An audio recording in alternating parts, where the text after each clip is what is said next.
G'day you lovely people, welcome to sunny Bangkok. We are back again and we're back here in Punawiti, staying at our usual hotel here, Convenience Park Hotel.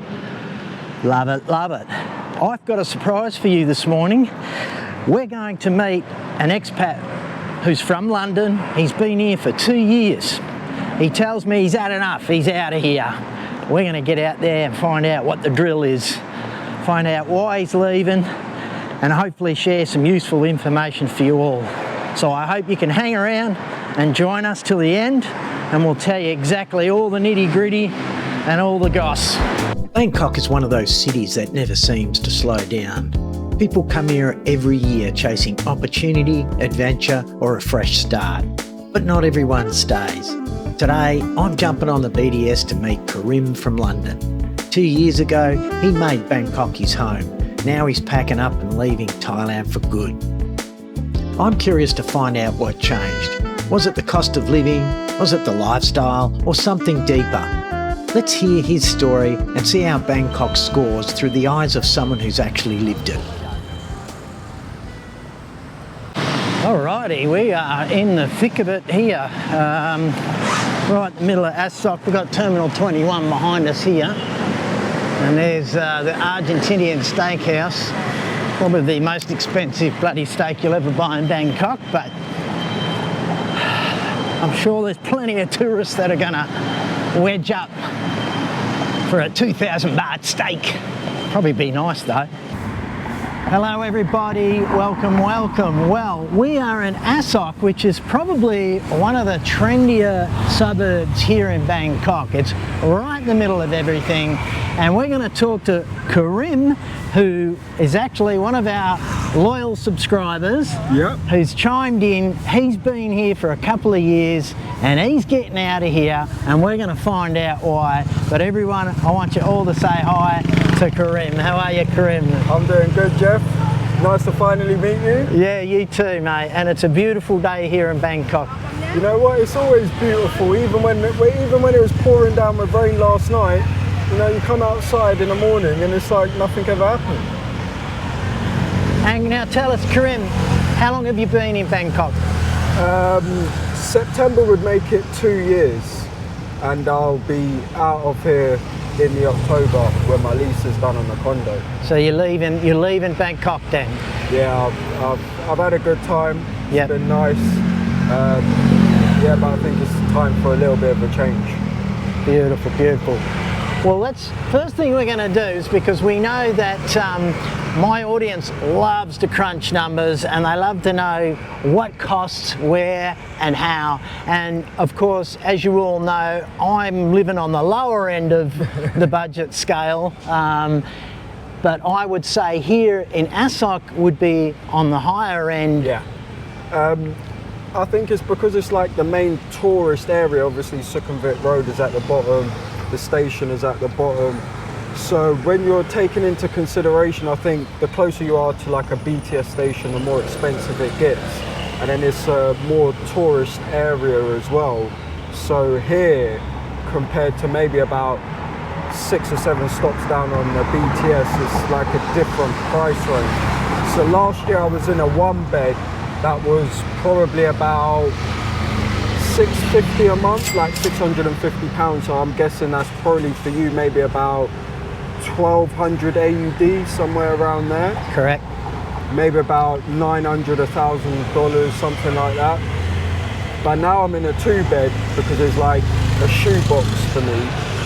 That's costing me about 1,050. So for you, it's probably about 1,900 AUD, somewhere around there. Well, if you give it to us in pounds, and I'll do all the conversions online. So I'm paying about 1,050 excluding my bills. I think because I very rarely use like the AC and things like that, I think all in I'm in about £1,100 a month. Nice, like nice, that. Yeah. Hello.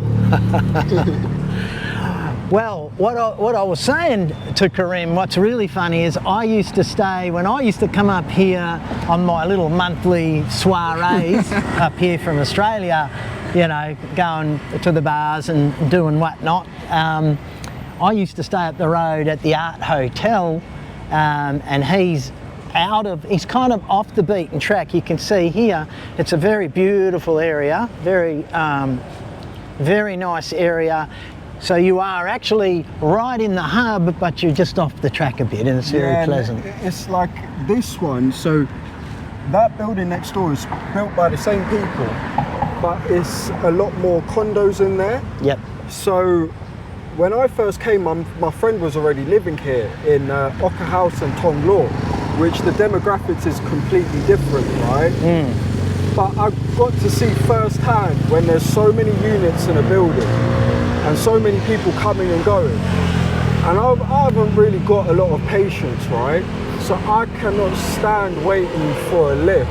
So here, where it's like just one building, not as many condos, I don't wait as long for the lift, so I'm not getting wound up as much. So yeah. It was one of the main reasons why I chose this building, to be honest.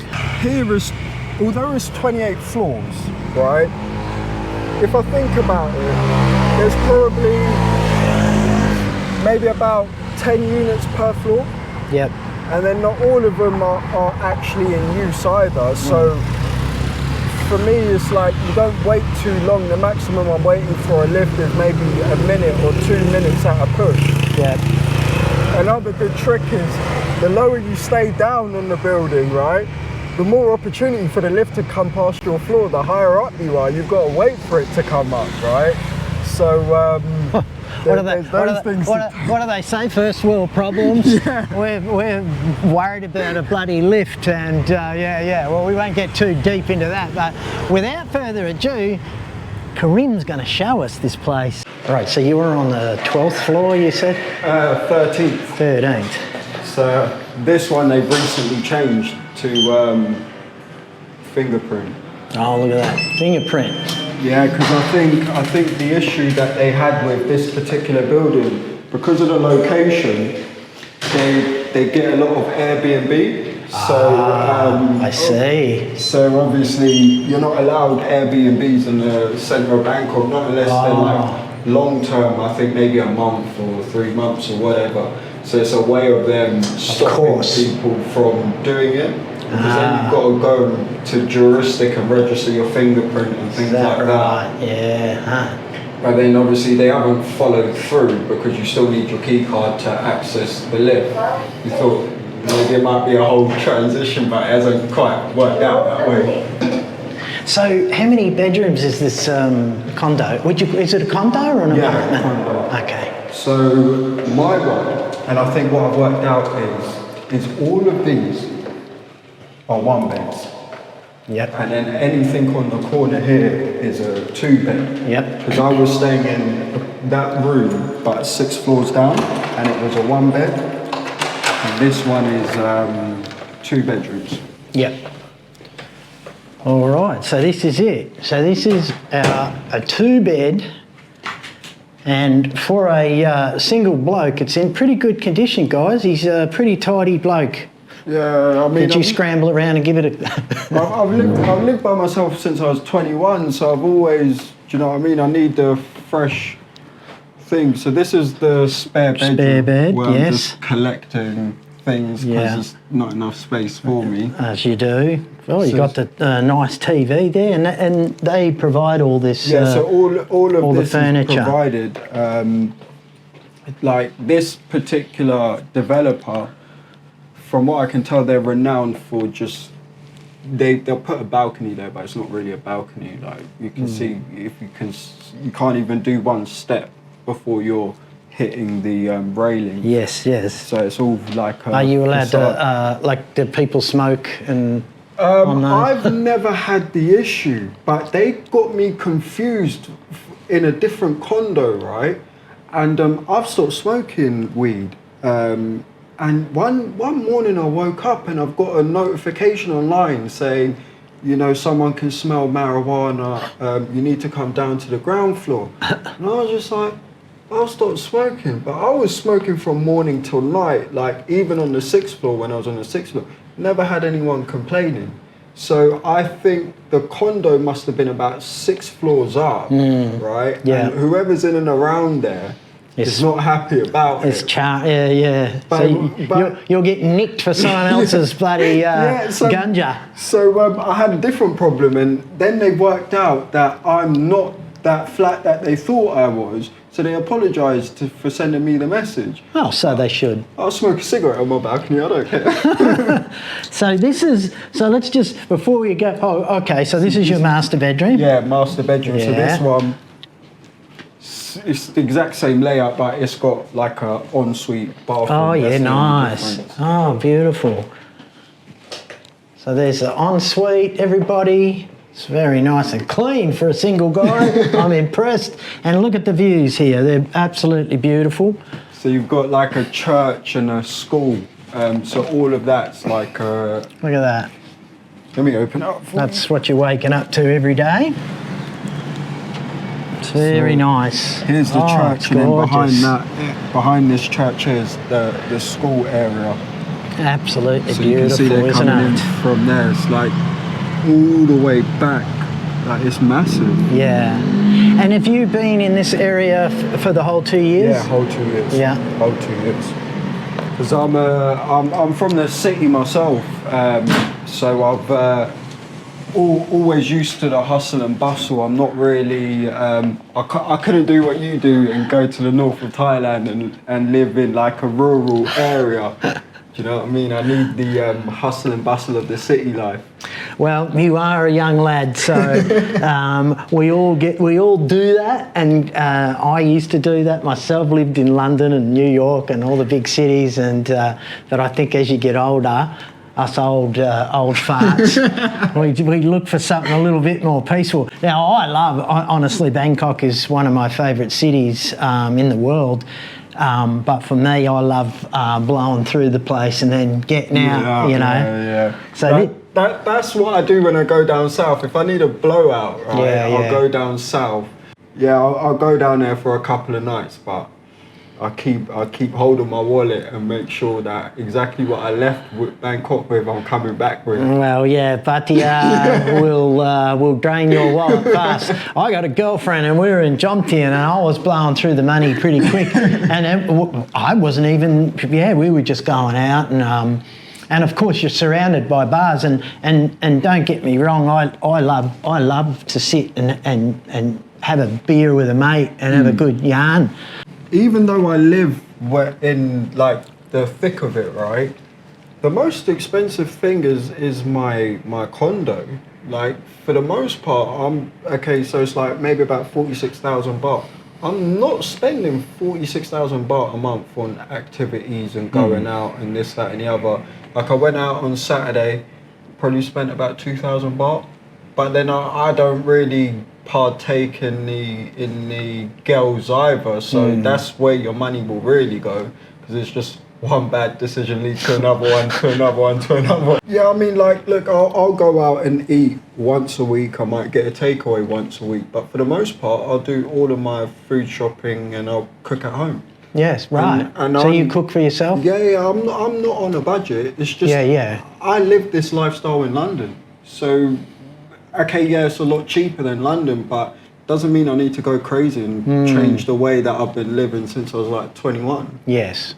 So for me, the saving grace my mother did was that she said, as long as you can cook, clean and wash your own clothes, you'll always be all right. This area is like good, like if I'm sitting down and I'm going to read something, I'll just sit here. So this is your lounge, beautiful, and again for Bangkok standards, it's quite roomy, and this is your dining, lovely. Yeah, a table for 4, but it only ever sits 1. Yep. And this is your desk? Yeah, yes. set up for nice. When I pretend that I need to do some work. Yep. And I know he's got the puffy jacket. What, you getting cold over here? You know, when I go back to England or in airports, sometimes that I don't like the cold and the AC. So whenever I'm going to the airport, I'm taking this smart hoodie, and especially on the plane as well. Depending on how long the journey is and how cheap the airline is, You're not getting a blanket on most of these. So you're going to need to make sure you're warm somehow. That's a very good tip for any digital nomads out there. And this is your kitchen? Yeah, it's a bit of a mess. Yeah, but, yeah. As you can see, it Not is bad, exactly not bad. what it is. Little two-burner. You know, Fridge. I've always thought, like, because there's no difference between the appliances in a 2-bed than a 1-bed here. It's the exact same. So when I moved and I came here, I knew exactly where everything was. The only difference is in a 1-bed, they don't give you this cupboard space here. Like all of it is just like a little facade. There's nothing there. Yeah. So that's the only difference between a 2-bed and a 1-bed in this particular building. So the one thing I would say is good luck getting £2 on that hob. And so, yeah, so that's not bad. So this is kind of what you're going to get for...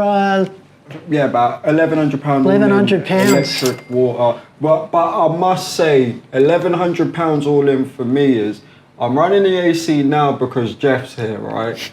But during the day, I'll have all of the doors open and I'll let that for my, to cool me down, and I'll very rarely wear a top, right? Yeah. So it's only probably after about 6:30 when it gets dark, I might run the AC every once in a while. But I won't sleep with it on because it will hurt my chest. I wake up feeling ill in the morning. Yeah, right. So, see, I'm used to it. Being Australian, we live in air conditioning, so I'm a bit spoilt in that way, and even up there.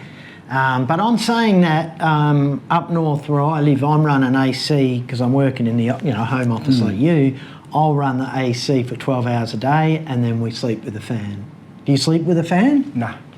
So you just do you open a window? No, put it this way. I'll leave the AC on maybe for about an hour before I go to sleep. Yeah. So it's freezing cold. Mm-hmm. And then like I only sleep about 5-6 hours anyway. So by the time I've like fallen asleep and like I'm ready to wake up anyway. So I think by the time, because I'm always up from about 5, 5:30, the sun's not out yet. The sun's not coming out until probably about 8, 9 o'clock. So I don't really have that problem of sweating in my sleep and just, do you know what I mean? Yeah. If that makes any sense. Yeah, yeah. So it's different horses for different courses, really. Yes. So £1,100 all in, but that's based upon how I live my life. You know, but there's like, if you were to run the AC for 12 hours a day here, you're probably going to end up with an electricity bill of like 2,000-3,000 baht a month, I'd imagine. At the moment, mine's about 450, 500 max for a 2-bed. It's hardly worth putting in the budget, Karim. No, but that's what I'm saying. But if you don't tell people, they're going to think, oh, it's not that bad. Maybe I can do that. And then the minute you get an electricity bill, you'll be like, that geezer's telling some lies. Let's go back to the cost of living over here compared to London. Were you living in London before you came out? So what would a place like this in London cost you? I'll put it this way, right? For me personally, I was living pretty much central. It's costing me about £1,800 a month, just the rent. So this would be half of that? Yeah, pretty much by the time everything's taken into consideration, Wi-Fi, electricity, water. I got better value for money in London, to be honest. My flat in London was probably 2.5 times the size of this. Yeah, yeah. A lot more space. Infrastructure's obviously better in London. 3 major stations I could walk to. I could walk to Mayfair if I really wanted to. I wasn't too far away. So in terms of, I mean, like the cost of living is a lot lower here, but my brain doesn't just think like that. I'm more thinking about what it is that you're actually getting. If you want to compare apples with apples, like, you know, for double the money I got 2.5 times the space in an urban city where the infrastructure's fine. You know, you're not worrying about the carbon dioxide and all of the pollution and things like that. Yeah. So you trade it off, but then obviously in London you can't get a burger for less than £10. Yeah. Right here, you know, you can still go places and get a decent meal for like £5-6, you know, Yeah. what, like 250, 300 baht. You know, even the restaurants around here, you know, it's probably about 400 baht per person for, you know, a really nice meal. Yes. That in London, you're not going to get. Yeah, yeah. You know, you can get lost in the sauce here, you know, thinking you're a millionaire because the money goes a lot further. But I know how hard it is to make a pound note. So I'm not one to just blow it away for the sake of it because it's cheaper. Because what people fail to realise is too much of cheap stuff quickly becomes expensive when you're overindulging in it. Although the DTV is a 5-year visa, you are required to check in every 90 days or you need to leave, and only you can, after the 90 days you can stay to 180 days, but you still have to leave. Otherwise, right, you're liable to get banned because you've violated the terms of your visa. And I So think you've got to report not every 90 days. Yeah, I think that's what some people don't understand, and they won't necessarily catch you when you're in the country. It's the minute that you leave, right, that they'll look at your passport, the stamp that you've got, work out that you've been here too long, and they'll ban you. Yeah. So that I didn't realise. I thought it was just a 5-year visa, like a 5-year visa, right? But no, you need to check in every 90 days. And you go to an immigration office, or yeah, it's about where do you go? Yeah, it's about 15-20 minutes away from here. But obviously, with it being Thailand, it's like first come, first serve. And I've always been an early bird, so I'll get there, you know, before it's even open to get, you know, to get my place in the queue and be in and out as soon as possible. The later you leave it, the longer you'll be sitting there. Yeah, yeah. Well, let's talk about some of the challenges here. What do you think was your biggest challenge over the 2 years, if there was one thing that stood out?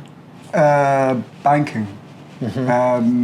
When I first came, because I think I must have been one of the first like sort of batch that got the visa. So like I promise you, when I applied for the visa, within 2 hours I was approved because I sent in all the correct paperwork which was needed, right? Yeah. When I first came, you could get a bank account. They used to make you go to Pattaya Bangkok Bank, right? Really? So there's a whole influx of expats from all over the world, specifically banking at that branch. And then like Thailand does, someone woke up one day, decided to change everything. Everyone got called back into the bank to prove where your money was coming from. But once they ripped that away, I didn't realise how difficult it would be. And probably not difficult is when it's costing me £6-7 to do a transfer of about £2,000, which is probably about, at the time was about 88,000 baht, right? Which again is too much money for me personally to go through in a month. Then it goes down to you no longer have access to a bank account, so you cannot do the QR pay, and you know, even down to paying your bills, right? Going to the 7-Eleven, like maybe I'm a pauper, right? But I don't like giving money away for free. So when I have to pay my bill at 7-Eleven now, they're charging me 10 baht for the pleasure of doing it. It's costing me 3 times the amount to access the same amount of money, probably less than that, because I'd always wait for a good exchange rate before I sent any money over. Yeah. Now it's just c'est la vie, whatever the cash point and the exchange rate is at that time is whatever you're paying. It's just like, you look at it, when you look around and you stop and you look, right, is they've decimated their whole economy. Like, I don't know how they're going to recover from it. Like, I'm near Soy 11. It's empty. It's completely devoid of tourists, right? Tourism for the Chinese people, which is their main tourism, is down by 34%. They reckon it's going to nosedive by another 20%. And what do you think is the reason, putting aside politics and... Because they're squeezing everyone. And then on top of that, for the first time ever, you know, you got places like Malaysia, Vietnam, Philippines that are all far cheaper. So where they're now taking those types of tourists, what they've done is in Thailand is rather than pushing the price back down to entice people to come back, they're just squeezing the rest of us that are left here. Looking back, would you make the move to Bangkok knowing everything you know now? Yeah, 100%. It's a fantastic place, you know. There's lovely people, there's lovely places to go and visit. The food's good, the weather's good. You know, there's a lot of good stuff to be had about Thailand. It's just, for me personally, it's just not a forever place. Yeah. Right? But then obviously I'm in my 30s, right? And I'm never married, never had kids. So I would say, like, you know, if you wanted to retire here, then fantastic. But just make sure you're not lonely. Anyone, I'd say under 30, maybe in and around my age, it's a perfect experience. But experiences are always what you choose to make of them, right? And it's a learning curve. Yeah, 100%. Everything you do is a learning curve. You're going to fail in things and you're going to learn from your mistakes. It's like anywhere else in the world. It's not all roses. You know, No. Don't believe what everyone's telling you. It's not, you know, it's not as cheap as what they like to make out, because there's a whole load of things that they're just not factoring in. And the worst thing you could do is come here and have to work that out painfully when you haven't budgeted enough money to really survive out here on a long-term basis. So, you know, I'd always say, you know, you need 6 to 12 months worth of savings while you're figuring things out, because month one is always the most expensive month when you've got to set everything up. Absolutely, yeah. So on that note, we have our Life Fit score, right? So out of 10, I'm going to ask you 5 areas, and if you can give me your opinion, your score out of 10 for these areas. 1 is the cost of living. Out of 10, what would you give it? 9, I think it's very affordable. Okay, 9, that's good. Healthcare and access. I've had good experiences in the hospital, and the dentistry here is good, like really good. And the score? What's your score? I give it a solid 9.5. 9.5. And lifestyle? Lifestyle, it depends. At the moment, I'll probably give it a 7.5 out of 10. And that's largely because the tourism has nosedived in Bangkok. So last year, compared to this year, same time of year, and I actually noticed it from January, it's not as busy as what it was last year. So you've seen the drop? Visibly. Yeah. Expat community here in Bangkok? I mean, I don't think I could give it a score, because I'll be honest with you, I'm a very private person, so I think I'm going to have to pass on that. I've not met I've never gone looking for it. And the final one is a score for long-term living. That's viability, and this is the big one.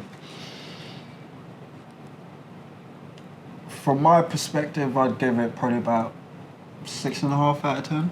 Okay, that's fair. That's a fair score. But I mean, if you would have asked me like this time last year, it would have been a completely different score. So it's just now based upon where I am in my Thailand experience. Yes. So I'd still say to anyone, come out.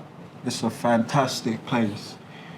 It's just, I don't think for me, well, I know for me it's just not a forever place. You know, I've done 2 years out of 5 years on a 5-year visa. Well, thanks so much for having me in your house. Pleasure. And I wish you all the best in your journeys. I am going to reconnect with Karim when I come back to Bangkok. I have another project that I want to do, and I'd love to get a little bit of advice around that. So thank you very much, Pleasure. man. Thank you, Jeff. Take care, and we'll see you online. Yeah. Don't be hard on him now. Comments, all right? Chat, don't be hard on him.